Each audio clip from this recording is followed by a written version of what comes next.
So I'm using this stuff to protect my assets. Hey, do you think they make car-sized sheets of bubble wrap?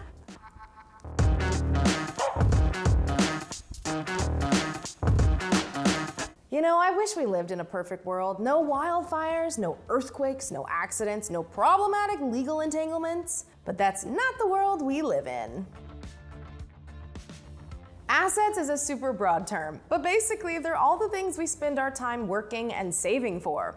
Homes, cars, investments, businesses, and natural disasters, the potential for lawsuits, taxes, creditors, they can all get in the way of you continuing to own the things you currently own. Asset protection is a combination of insurance and legal strategies that people put in place to minimize risk. No one knows what could happen, but we know there's a pretty good chance that something could. Think of insurance like a suit of armor. It's meant to protect you from whatever comes your way. But too much when you don't need it is just a burden. There's a sweet spot between protection and not having to carry around a huge monthly bill. Insurance has been around for basically forever. It's easy to overpay for insurance, but it's also something you do not want to be stuck without. Being smart with insurance is weighing your assets' value and how you'll be using it against the risks and costs associated with protecting it. Here are some common types of insurance you should think about. When buying car insurance, don't go for the crazy expensive policy for a car that isn't worth much. Make sure you at least get some liability and property damage coverage. Title insurance protects you if there ends up being some weirdness with the deed or title rights on the house you bought. Like if Jack from New Orleans shows up with the real deed explaining how his Uncle John left the house to him in the will, and the owner you bought it from never had the right to have it to begin with. It's cheap, it's important. Don't buy a house without it. Almost all lenders require homeowners insurance until you own the home outright, but you should have it afterward too. Imagine if a fire starts in your kitchen and your house burns down. Wouldn't you want to have the means to rebuild? Do your research. If you live in an area with flood risk, pay for it. Try asking people who have lived in your neighborhood for a while what insurance might be worth it. Renter's insurance covers things like theft, damage you cause in the place you're renting, and medical bills if you accidentally end up injuring someone else. How much coverage you need depends on your possessions and your lease. If you have a lot of valuable things, it could be worth it. That's just some of the insurance you can get. You can insure just about anything. So take a top-down view and don't let fear, or a complete lack of fear, get the best of you.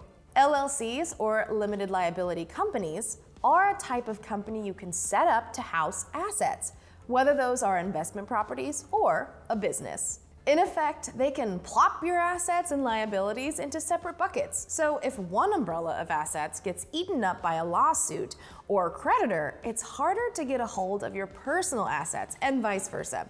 It's compartmentalization and separation. Instead of having one giant ship holding all of your shipping containers, you have a fleet of separate ships. That way, if the creditor kraken comes, they only hit a portion of what you've got. LLCs are easy to set up, but depending on your goals and situation, they aren't always the best choice. If you've got the cash, consult with a lawyer. Another mechanism you can use to create separation and protection is a trust. Trusts are another bucket that you can set up, and they are even more hardcore because the trust becomes the legal owner of the assets, not you, even if you're in charge of those assets. I know it's weird, but there are all sorts of trusts. Trusts that can do certain things after you pass, trusts that operate in foreign countries, trusts that prioritize charitable giving, all kinds. At a basic level, they provide a multi-layered cake of legal protection, protect your assets from court rulings, give you control without legal ownership, and can help keep you anonymous. Trusts are even more complicated than LLCs, but can be a great option. If you're thinking about a trust, talk to a lawyer. Also, most people don't know that assets in employer-sponsored plans like 401ks have unlimited protection from bankruptcy. That way, if you hit hard times, all of your savings aren't sacrificed. If you aren't taking advantage of your employee retirement plans, do it. It's a safe place to keep and grow your money. Here's the deal. Most people don't need to worry about trusts and LLCs, but if you're getting to the point where you're taking a lot of risk or have multiple assets generating income, it's time to start thinking about protecting yourself. Get an idea of what kind of protection you think you'll need, and then do your research and hire a lawyer if you need to. That's it for now. For more tips, check out the Rocket Money Learning Center.